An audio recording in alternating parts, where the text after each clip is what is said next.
So it has been one full day since that terrible performance against Inter Milan, and here's just everything that has come out of social media and what exactly will happen to Football Club Barcelona, Xavi's situation, and just everything surrounding Football Club Barcelona. So the first thing that I realized today is the fact that we're going to the Europa League.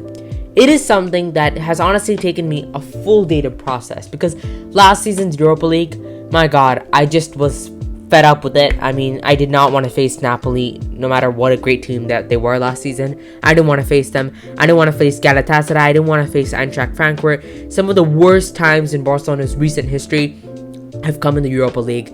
It is just absolutely terrible. And to have yet another season in the Europa League is just terrifying. And unfortunately, that is what's going to happen. Very, very terrible from Barcelona. And honestly, what a disappointment this is. Second thing is that once again, Marc-Andre ter Stegen was absolutely superb. I mean, just first of all, what a goalkeeper he is. In this whole season, he's once again saved Barcelona. And out of all the Champions League games that we've had over the past few seasons, where we've had some of the worst results in our recent history, he has been a constant player that has performed. And this is something that we must remember. He is absolutely crucial to this team. He will be crucial to this team for a long time as long as he continues with these performances. But how important was he yesterday? Just an absolute machine. The next thing that I found to realize is the fact that Xavi should not be leaving as a Barcelona manager. Yes, I know this result is very difficult to comprehend, and I completely understand if you have some doubts about Xavi, because I'll be honest, I do too. And I'm not blind to the fact that yesterday's performance, there were some things that Xavi did that I would definitely not have done. I mean, why is he starting Alonso? I'm still struggling to understand that. And Frankie de Jong should have started in that midfield somehow, whether it's replacing Gavi or Busquets. And honestly, Xavi as a manager, let's be quite honest here. If we take a step back, we know the fact that he coached easily 2 or 3-0 wins against Bayern Munich and Inter Milan in this game. He is a manager that clearly knows what he's doing tactically, but with the amount of injuries that we have right now, results like this will happen. And we're just really unlucky the fact that the result is happening at the most important stage of the season, which is getting out of the group.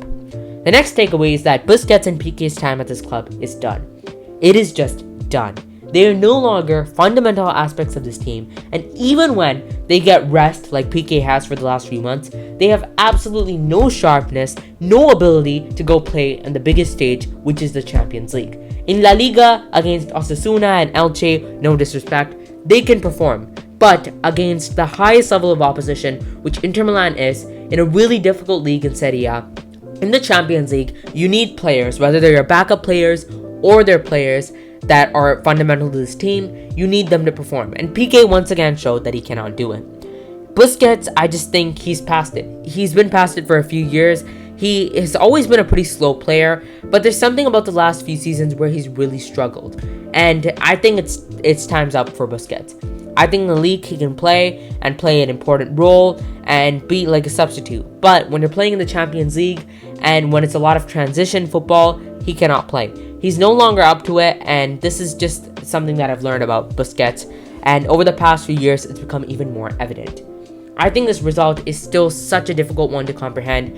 The fact that we're going to have to go through that full Europa League process, play on Thursday nights at random times, my god. It's really saddening, and it is just one of the worst results in Barcelona's recent history, and one of the worst defensive plays in recent history as well. Just terrible overall.